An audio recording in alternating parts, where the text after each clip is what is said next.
Hello my YouTube family, मैं शारदा। स्वागत है आपका शारदास किचन कॉर्नर में। तो जो लोग नए हैं मेरे चैनल को प्लीज़ सब्सक्राइब कर लीजिएगा और बेल आइकन को दबाना बिल्कुल मत भूलिएगा ताकि मेरी नई नोटिफिकेशन आप तक पहुंच सके। तो यहाँ मैं बना रही थी चॉकलेट ओवरलोडेड केक। तो यहाँ पे मैं कर रही हूँ लेयरिंग। मैंने ज़्यादा लेयरिंग नहीं दिखाई है ताकि लोग बोर हो जाएंगे, मैं बस डेकोरेशन ज़्यादा दिखाऊँगी।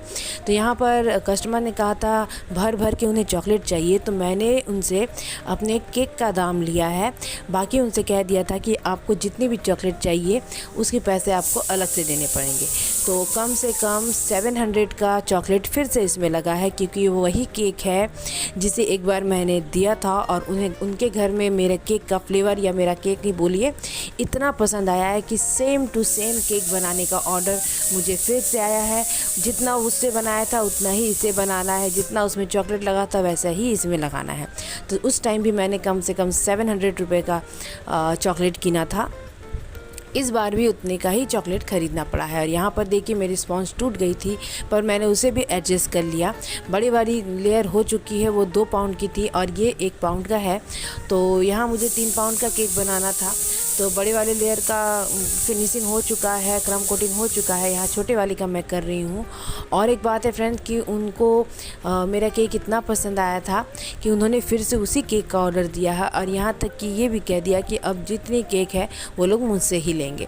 तो चलिए, खुशी होती है जानकर कि हमारा केक इन्हें बहुत पसंद आ रहा है। और आप सोचेंगे कि मैंने इसे यहाँ पे प्लेट में क्यों निकाला, क्योंकि एक बोर्ड बर्बाद करने से अच्छा है कि मैं उसे प्लेट में निकाल लूँ। और प्लेट में रख कर फ्रिज में अगर आप रखोगे तो ठंडा जल्दी होता है। और हम यहाँ पर देखिए सब ये जो बोर्ड, ये केक बोर्ड जो है वो फिसलता है, उसके लिए मैंने एक नया जुगाड़ निकाला है। ये जो बटर पेपर होता है जो हम लोग केक के नीचे डालते हैं, उसे जो यूज़ हो गया होता है उसे अगर आप टर्न टेबल पर रखेंगे ना तो वो कभी फिसलता नहीं है और उस पर केक बहुत ही आसानी से टिक जाता है। तो नया पेपर बर्बाद करने से अच्छा है कि जो पेपर यूज़ हो चुका है आप उसे ही इस्तेमाल कीजिए और वो बहुत काम का आता है। तो यहाँ पर देखिए मैं कर रही हूँ इसकी फ़ाइनल कोटिंग। और हमें ज़्यादा फिनिशिंग देने की ज़रूरत नहीं है फ्रेंड्स इस केक में, क्योंकि यहाँ पर हमें गनाश से कवर करना है प्लस चॉकलेट से कवर करना है। तो कुछ जब दिखेगा ही नहीं तो हम बेवजह इतनी मेहनत क्यों करें। तो यहाँ पर देख लीजिए बड़ा वाला का क्रम कोटिंग हो गया है, छोटे वाले को मैं इसी पेपर के ऊपर रख कर क्रम कोटिंग कर दे रही हूँ और फिर से रख दे रही हूँ इसे ठंडा होने के लिए। ठंडा जब ये अच्छी तरीके से ठंडा हो गया था फ्रेंड्स, तो मैंने लिया था गनाश को मैंने 1:1 रेशियो में बनाया है ताकि गनाश गाढ़ा हो सके। और मैंने सिर्फ बाहर की लेयरिंग में अभी गनाश लगाया है ताकि मैं इस पर चॉकलेट चिपका सकूं। और ऐसे चॉकलेट लगाने से ज़्यादा अच्छे तरीके से चिपकता है फ्रेंड्स। अगर 4-5 घंटे फ्रिज में रख दोगे ना तो फिर जो चॉकलेट है ना वो हिलने वाला नहीं है यहाँ से, क्योंकि वो चॉकलेट और क्रीम के साथ एक बार जो चिपक जाता है ना फिर वो अपनी जगह नहीं छोड़ता। और यहाँ पे मैंने देखिए 2 लेयर का केक बनाया है, लेकिन मैंने बीच में स्टिक नहीं लगाया है क्योंकि मुझे पता है वो नहीं गिरेगा। हाँ, अगर दूर का मामला होता, ज़्यादा दूर का मामला होता तो मैं स्टिक लगा सकती थी, पर ये ज़्यादा दूर का मामला नहीं था। और फिर भी अच्छे से अगर आप फ्रिज में रख देंगे ना तो वैसे भी चिपक जाएगा, नहीं फिसलने वाला है। तो यहाँ पर मैंने आपको इतना सारा जो चॉकलेट दिखाया है वो अभी बाकी रखे हुए हैं चॉकलेट। कुछ चॉकलेट को मैंने बाहर निकाला था जिसे जल्दी मैं इस पर लगा रही थी, क्योंकि इतनी गर्मी है फ्रेंड्स कि चॉकलेट भी पिघल रही थी। तो मैंने बाकी चॉकलेट को फ्रिज में रखा है और उन्होंने कहा था कि जो चॉकलेट बच जाए वो दे दीजिएगा साथ में, हम उसे ऐसे ही खा लेंगे केक के साथ। तो चलिए, ये भी अच्छा है कि एक बाइट केक खाओ एक बाइट चॉकलेट खाओ। तो यहाँ पर मैंने लगाया है किट कैट की जितनी सारी लेयरिंग है, नीचे वाली लेयरिंग मैं किट कैट के करूँगी।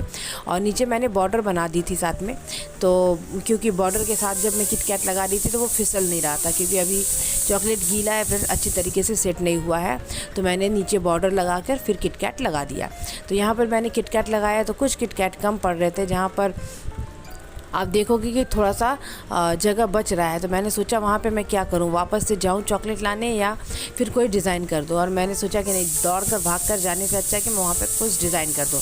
और वहाँ पे मैंने डिज़ाइन कर दिया और उसी हिसाब से मैंने ऊपर भी लगाया। ये मंच चॉकलेट है फ्रेंड्स, इसका पूरा 1 यूनिट ख़रीदा था मैंने। 1 यूनिट में 32 पीसेस होते हैं, तो मैंने उसका पूरा यूनिट ख़रीदा था और उसके बाद मैंने इसे लगाना यहाँ स्टार्ट किया। मैंने उतना जगह यहाँ पर भी छोड़ा है जितना नीचे किट कैट के लिए छूटा है।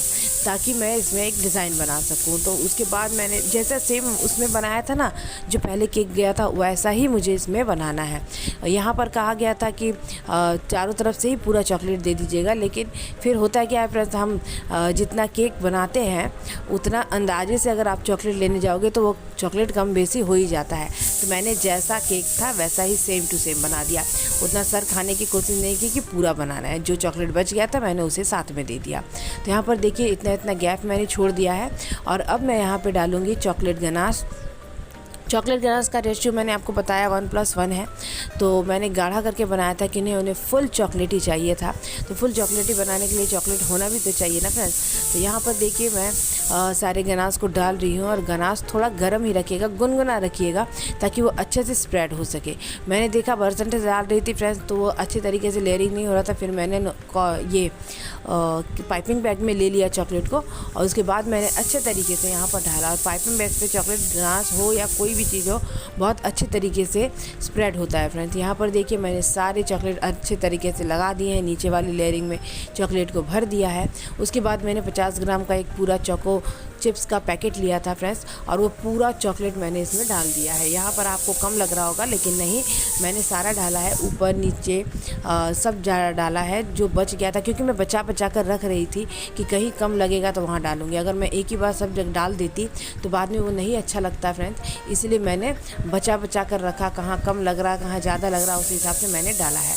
और यहाँ पर डिमांडिंग केक है फ्रेंड्स। तो यहाँ पर था कि बच्चे का जो बर्थडे था वो 18 साल के लड़के का बर्थडे था, और वो 18 साल का हुआ था। तो इनके मम्मी पापा ने कहा था कि कुछ ऐसे मैसेज और टैग्स लगाइएगा जिसे मैं उसके मेमोरी के लिए रख सकूँ। तो मैंने गूगल से कुछ ऐसे टैग्स निकाले फ्रेंड्स, मैं उसे लगा दूंगी, आप उसे पढ़ लीजिएगा। इतने प्यारे प्यारे मैसेज थे 18 साल की उम्र के लिए।